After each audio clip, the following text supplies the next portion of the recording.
दोस्तों, आपने महान वैज्ञानिक सर आइंस्टाइन का नाम तो सुना ही होगा और मुझे यकीन है आपने जीपीएस के बारे में भी सुना ही होगा और इस्तेमाल भी किया होगा इस ग्लोबल पोजीशनिंग सिस्टम का। मगर दोस्तों, क्या आपको पता है कि अगर आज जीपीएस सही ढंग से काम करता है और सफल है तो इसके पीछे सर आइंस्टाइन की अद्भुत theory, special theory of relativity और जनरल थ्योरी ऑफ रिलेटिविटी का बड़ा हाथ है। अगर सर आइंस्टाइन ने ये दोनों थ्योरीज की खोज ना की होती तो आज हम जीपीएस की मदद से अपनी एग्जैक्ट लोकेशन बताने में नाकाम रहते और शायद ये जीपीएस फेल हो जाता। मगर कैसे, आइए जानते हैं इसे।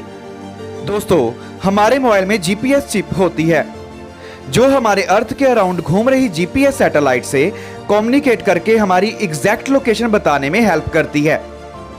अर्थ के अराउंड घूम रही ये जीपीएस सैटेलाइट्स लगातार रेडियो सिग्नल हमारे मोबाइल की तरफ भेजती है।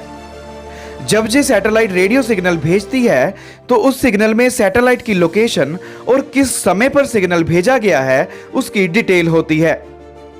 हमें अपनी एग्जैक्ट लोकेशन पता करने में कम से कम 3 सैटेलाइट्स की मदद लेनी पड़ती है और तीनों सैटेलाइट एक रेगुलर टाइम इंटरवल के बाद हमारी तरफ रेडियो सिग्नल भेजती रहती हैं। इन तीनों सैटेलाइट्स द्वारा भेजे गए रेडियो सिग्नल की टाइमिंग और सैटेलाइट की पोजीशन को कंपेयर करके हमारे मोबाइल में लगी जीपीएस चिप हमारी एग्जैक्ट लोकेशन बता पाने में सक्षम हो पाती है। ये रेडियो सिग्नल जो कि लाइट की गति से चलते हैं, यानी कि 3 लाख किलोमीटर पर सेकंड की गति से ये सिग्नल कब भेजे गए हैं उसकी टाइमिंग सैटेलाइट पर लगी एटॉमिक क्लॉक बताती है, जो कि बहुत ही एक्यूरेट क्लॉक होती है। अब दोस्तों, हमें अपनी एग्जैक्ट लोकेशन पता चल पाएगी या नहीं, ये बात इस चीज पर निर्भर करती है कि सैटेलाइट द्वारा भेजे गए रेडियो सिग्नल की टाइमिंग कितनी अच्छी थी।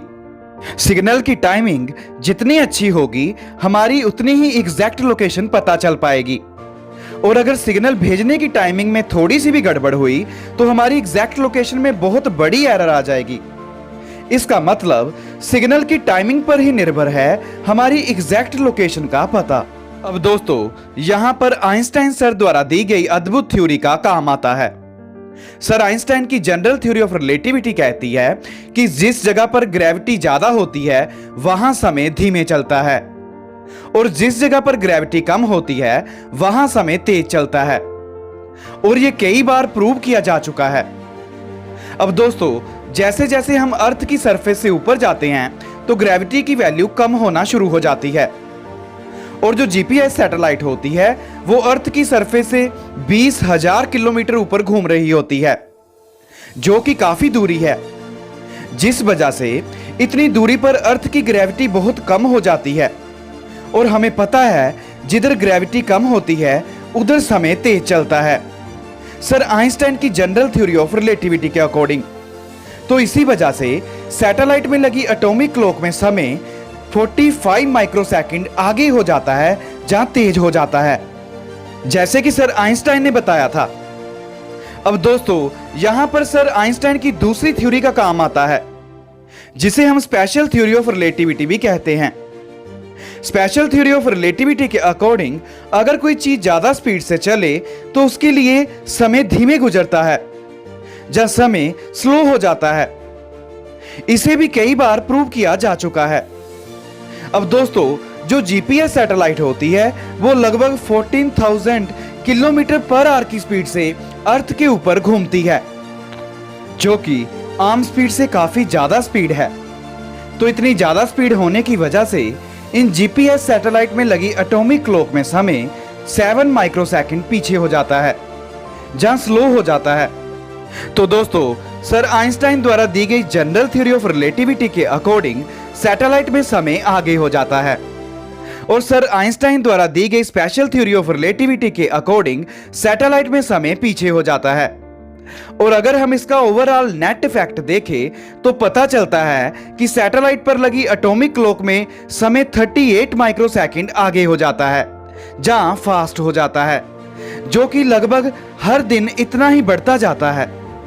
अब दोस्तों, देखने में लगता है कि 38 माइक्रोसेकंड, अगर एटॉमिक क्लॉक 38 माइक्रोसेकंड आगे भी हो जाए तो इससे हमारी लोकेशन पर क्या फर्क पड़ेगा, क्योंकि ये तो बहुत छोटी एरर है। मगर दोस्तों, जब इस एरर को कैलकुलेशन में पुट किया जाता है तो पता चलता है कि अगर सैटेलाइट की एटॉमिक क्लॉक 38 माइक्रोसेकंड आगे हो जाए एक्यूरेट टाइम से, तो हमारे मोबाइल में लगी जीपीएस माइक्रोचिप हमारी लोकेशन में 11 किलोमीटर की एरर ला देगा। मतलब हम जिस जगह पर होंगे उससे 11 किलोमीटर आगे या 11 किलोमीटर पीछे या 11 किलोमीटर लेफ्ट या 11 किलोमीटर राइट पर हमारी लोकेशन बताएगा। और अगर हम इस एरर को सही नहीं करते तो एक हफ्ते के बाद हमारे मोबाइल में लगी जीपीएस माइक्रोचिप हमारी एग्जैक्ट लोकेशन से हमें 80 किलोमीटर दूर बताएगा, जो कि बहुत बड़ी एरर है।